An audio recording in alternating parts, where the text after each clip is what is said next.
जब भी कोई भी बंदा अपना स्टार्टअप शुरू करता है या फिर बिजनेस के अंदर आना चाहता है, उसके अंदर बहुत सारे डाउट होते हैं। वो इसलिए ये होते हैं क्योंकि उन्हें ये पता नहीं होता कि उन्हें क्या क्या चाहिए। आज की वीडियो में हम इसी बारे में बात करेंगे कि अगर आप अपना बिजनेस या अपना स्टार्टअप या अपनी कोई जर्नी शुरू करने वाले हैं तो कौन सी ऐसी 5 चीजें हैं जो आपको चाहिए होंगी। और उसके साथ मैं थैंक यू बोलना चाहूंगा इस वीडियो को बनाने के लिए प्रियता को, क्योंकि उन्होंने हमें मेल करके पूछा कि सर ये हमारे डाउट्स हैं तो क्या आप क्लियर करोगे। तो मैं आज उनको बोलना चाहता हूं बिल्कुल करेंगे। और आज उनके पहले डाउट का आंसर मिलने वाला है। और उनका पहला डाउट ये था कि कौन से डिफरेंट रिसोर्सेज चाहिए होते हैं, रिक्वायर्ड होते हैं अगर हम अपनी कंपनी शुरू करते हैं, या ड्यूरिंग द स्टार्टअप भी वो चाहिए होते हैं। तो वो आज मैं शुरू करने वाला हूं। और मैं आप सभी को बोलना चाहूंगा आप भी अपने नोट्स बनाने शुरू कर दो, क्योंकि नोट्स बनते रहेंगे ना तो ये चीज यहां पे जाएगी, और जब यहां पे जाएगी ना तो यहां तक आएगी। तो मेक श्योर आप ये ध्यान रखो कि अगर दिमाग में बात जाती है तभी जेब में हरियाली आती है। तो शुरू करते हैं हमारे पहले टॉपिक से, वो है हमारा राइट एजुकेशन। तो राइट एजुकेशन का मतलब ये नहीं है कि मैं आपको ये कह रहा हूं कि कोई आप प्रोफेशनल डिग्री करो या कोई कोर्स करो। राइट एजुकेशन मींस कि आपको ये पता होना चाहिए कि काम होगा कैसे। जैसे कि राइट एजुकेशन में आपको 3 टॉपिक्स के ऊपर बहुत अच्छे से पकड़ बनानी है। पहला, बेसिक मार्केटिंग की आपको नॉलेज होनी बहुत जरूरी है। अगर आप अपना स्टार्टअप शुरू करने वाले हो और आप क्लाइंट या फिर अपने कस्टमर्स के लिए दूसरों के ऊपर डिपेंड हो, या फिर आपको मार्केटिंग के बारे में कुछ नहीं पता, तो बहुत ज्यादा नुकसान होने वाला है। तो मेक श्योर आप बेसिक मार्केटिंग सीख लो। बेसिक मार्केटिंग आनी चाहिए, क्योंकि जब आपको बेसिक मार्केटिंग आएगी ना तो आप अपने लिए खुद से लीड जनरेट कर सकते हो, आप स्ट्रेटेजी बना सकते हो आप, और आप दूसरों के इवेंट के लिए भी अच्छी खासी मार्केटिंग करके अच्छा खासा रिवेन्यू उनको भी जनरेट करके दे सकते हो। और अब हम बात करते हैं हमारे एजुकेशन के अंदर दूसरा पॉइंट, वो है कम्युनिकेशन। इवेंट इंडस्ट्री में 2 ही चीज समझ आती हैं। पहला, जो बंदा बात बोलता है और उसको कैसे इंप्लीमेंट करता है। अगर आप बोलने में कच्चे हो या फिर आप सही तरीके से कन्वे नहीं कर पा रहे कि आप सोच रहे हो, कैसा आप चाहते हो, तो बहुत सारे लोगों को आपके ऊपर ट्रस्ट ही नहीं होगा। क्योंकि हमारी लाइन में ट्रस्ट तभी होता है जब हम किसी की बात सुनते या समझते हैं। क्योंकि अगर मैं आपसे बोलूं कि आपको वेडिंग करानी है, तो ऐसा नहीं है कि मैं आपको वेडिंग करवा के दिखाऊंगा। पहले मैं आपको अपनी बातों से कन्विंस करूंगा कि आपकी वेडिंग कैसे होगी, क्या होगी एंड ऑल। तो बेसिकली हमें कम्युनिकेशन के ऊपर बहुत काम करना है इन एजुकेशन टर्म। और थर्ड टर्म जो एजुकेशन में हमें चाहिए होगा वो है प्रोडक्शन नॉलेज। क्योंकि प्रोडक्शन इतना ह्यूज टॉपिक है, अगर मैं आज कवर करना शुरू करूं तो मुझे भी पता है 6, 7, 8 महीने लग जाएंगे अगर मैं डिटेल करके एक प्रोडक्शन कवर करूं तो। लेकिन हमें प्रोडक्शन की नॉलेज होना बहुत जरूरी है, क्योंकि जब आपको प्रोडक्शन की नॉलेज अच्छे से होगी तो 3 फायदे होंगे। पहला, आप वहां से पैसा बचाओगे। दूसरा, आप उनके वेंडर्स को कन्वे करना आसान होगा। और तीसरा, आप जुगाड़ कर सकते हो। तो अगर आपको प्रोडक्शन की नॉलेज होती है तो भी बहुत ज्यादा बेनिफिट आपको मिलने वाले हैं। तो ये था हमारा पहला पॉइंट। अब हम बात करते हैं हमारे दूसरे पॉइंट की, जो हमें चाहिए होता है अगर हम अपना स्टार्टअप करने वाले हैं, वो है बेस्ट टीम।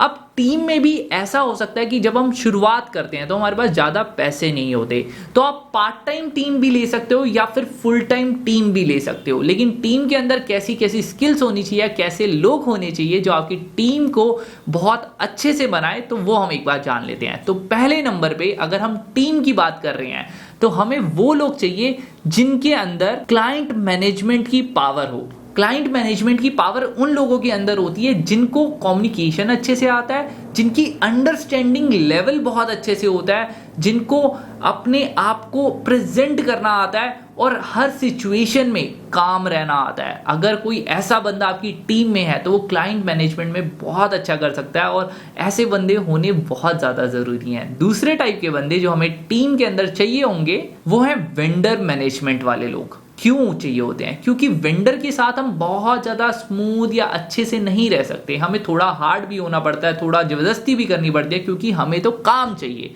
अगर काम चाहिए उसके लिए आपको जैसे मर्जी बस काम चाहिए होता है, वो भी ऑन टाइम, बिफोर टाइम। अगर बिफोर टाइम काम होगा तभी क्लाइंट आपका खुश रहेगा, और क्लाइंट खुश रहेगा वो आपको अलग अलग जगह रेफर करेगा। तो एक ऐसा भी बंदा चाहिए जो थोड़ा हो सकता है हार्ड हो, मतलब like hard is not about body से हार्ड हो, मेंटली हार्ड हो, उसको पता हो कि लोगों के साथ डील कैसे करते हैं, उसे पता हो कि सिचुएशन में मतलब लाइक अपनी पावर कैसे जमाते हैं। तो बेसिकली इन टर्म्स ऑफ एक ऐसा बंदा जो ज़्यादा पावरफुल हो in terms of mental level. और तीसरी टाइप का जो लोग आपको चाहिए होते हैं वो चाहिए होते हैं जो लोग बहुत ज़्यादा क्रिएटिव होते हैं, क्योंकि इवेंट इंडस्ट्री के अंदर सारे लोग सेम ही काम करते हैं। अब जो लोग क्रिएटिव होते हैं वो एक हटके दिखते हैं। तो अगर आज से ही आपकी टीम में कोई ऐसा है जो क्रिएटिव है, जो अलग अलग चीज़ें करने वाला है, तो वो आपकी टीम बहुत ही बेस्ट जा रही है। एंड 4 टाइप के लोग जो आपको चाहिए होते हैं वो होते हैं प्रॉपर कैलकुलेटिव लोग, जिनको हम बोल सकते हैं बनिया टाइप के लोग, जिनको एक एक रुपए का हिसाब समझ आता है। अरे यहाँ पे इतना खर्च हुआ, ये इतना हुआ। वो लोग क्या करते हैं, वो इतनी बढ़िया कैलकुलेशन करते हैं कि जिससे आपको पता होता है कि हम प्रॉफिट में जा रहे हैं या लॉस में जा रहे हैं, कब हमने सही कदम उठाया, कब हमने गलत कदम उठाया। तो ये 4 टाइप के लोग चाहिए होते हैं आपकी टीम के अंदर। हो सकता है आप इसे परमानेंट रखो या फिर टेम्परेरी रखो। अब हम बात करते हैं हमारे थर्ड पॉइंट की। हमारे थर्ड पॉइंट में आता है बैकएंड सपोर्ट। आपको बैकएंड में सपोर्ट चाहिए होता है। अब बैकएंड सपोर्ट में क्या चाहिए होता है मैं आपको वो बताता हूँ। देखो बैकएंड सपोर्ट क्या होता है, जब भी हम कोई काम शुरू करते हैं, हमारे पास नॉलेज है, हमारे पास टीम है, अब हमें चाहिए होता है सपोर्ट। सपोर्ट किसका? पहले नंबर पे आता है हमें पैसों का सपोर्ट चाहिए होता है। हमने बहुत बार बोला कि हाँ जीरो इन्वेस्टमेंट में होता है, बिल्कुल होता है, लेकिन फिर भी कहीं ना कहीं हमें कुछ ना कुछ बैकअप में सपोर्ट चाहिए होता है, क्योंकि अगर कहीं पे भी 19-20 हुआ तो हमें पता है कि हाँ हमारे पास पड़े हुए हैं, हम देख लेंगे। तो ये बैकअप सपोर्ट में आता है सबसे पहले मनी होना बहुत जरूरी है। दूसरे नंबर पे बैकएंड सपोर्ट में आता है आपका मेंटोर। हर बार पैसों से सारे काम नहीं होते। अगर कोई आपका मेंटोर है, आपको वो गाइड कर रहा है, आपको समझा रहा है कि अरे ये मत करना, क्योंकि उन्होंने वो सारी जर्नी जी हुई है, उन्होंने वो सारा सिचुएशन देखी हुई है, तो वो आपको अपने एक्सपीरियंस के बेसिस पे या फिर अपने अंडरस्टैंडिंग और अपने क्रिएटिविटी के बेसिस पे वो आपको गाइड कर सकते हैं कि ये करना है और ये नहीं करना। तो आपको बैकएंड सपोर्ट में क्या चाहिए होता है, एक राइट मेंटोर। और थर्ड नंबर पे आपको बैकएंड सपोर्ट में चाहिए होता है मेडिटेशन। क्यों मेडिटेशन चाहिए होता है? क्योंकि अगर आप ही शांत नहीं रहोगे तो आप कैसे ही पूरी सिचुएशन को कंट्रोल कर पाओगे। तो ये 3 चीजें चाहिए होती हैं आपको बैकएंड सपोर्ट में। पहला मनी, दूसरा मेंटोर और तीसरा मेडिटेशन। इसको हम बोलते हैं 3M फॉर बैकएंड सपोर्ट।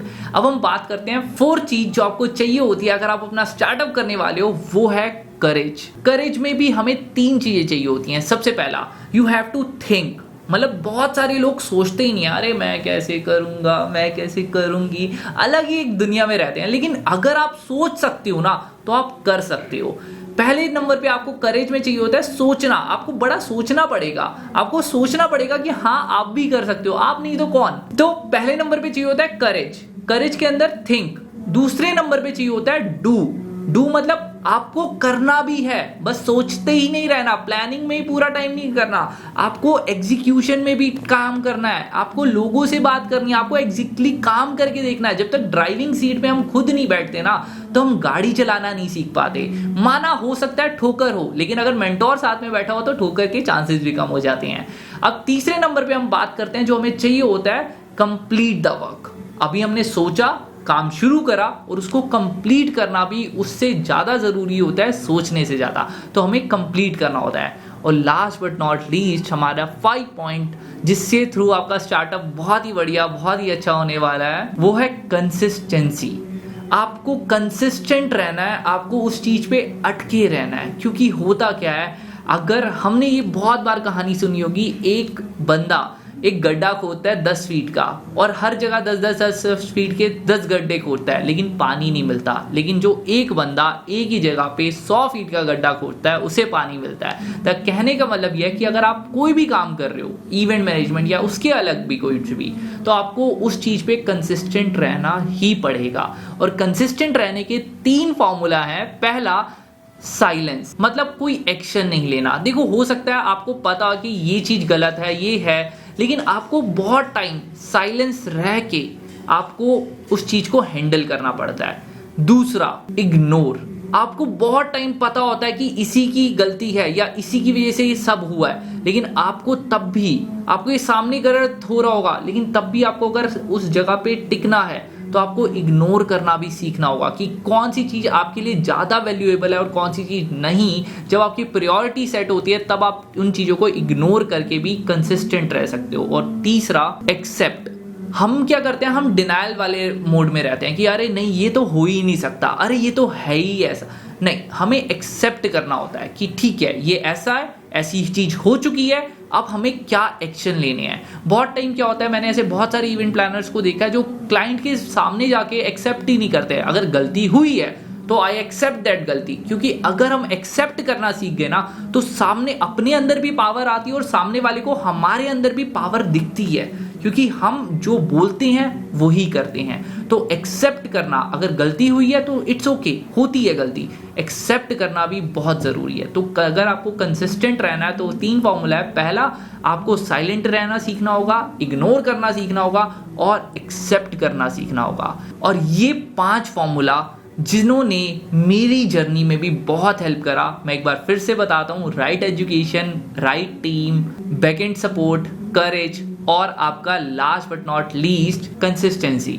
ये 5 चीज़ों ने मिलके हमें बहुत अच्छी हेल्प दी। और आज मैं आपको चाहूँगा, मैं डायरेक्ट अवे आपको बता चुका हूँ, अब आपको करना कुछ नहीं है, इस चैनल को सब्सक्राइब करना है। नेक्स्ट क्वेश्चन भी इन्होंने बहुत अच्छा पूछा हुआ है, तो उसके ऊपर भी हम नेक्स्ट टाइम बात करेंगे अगले हफ्ते। लेकिन उसके लिए मुझे आपका सपोर्ट और प्यार चाहिए, तो रेडी फॉर सब्सक्राइब, क्योंकि जितने सब्सक्राइबर बढ़ेंगे ऐसे बहुत सारी और भी चीज़ें आने वाली हैं। So thank you so much, और इसको शेयर वेयर करते रहना। और हमारा दूसरा चैनल है इवेंट मैनेजमेंट करके, उसके अंदर रोज शॉर्ट्स चल रहे हैं, तो क्या आपने देखा क्या?